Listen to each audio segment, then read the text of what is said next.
In front of me is Samsung Galaxy S23, and today I would like to show you how you can switch on or off location of this device. First of all, go into Tab menu. Now look for location icon, and when you find it, click on it. As you can see, mine is blue. That means that location is enabled, so when I click on it and it's gray, I need to select close in this location pop-up, and when I go back,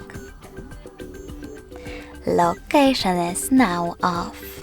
You can always turn it back on by tapping on the same, now gray icon. But you can always go into settings instead, look for location section,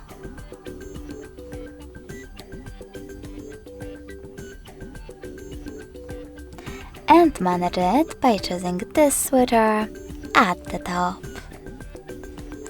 Thanks so much for watching. If you enjoyed this video, smash that like button, comment and subscribe. Bye!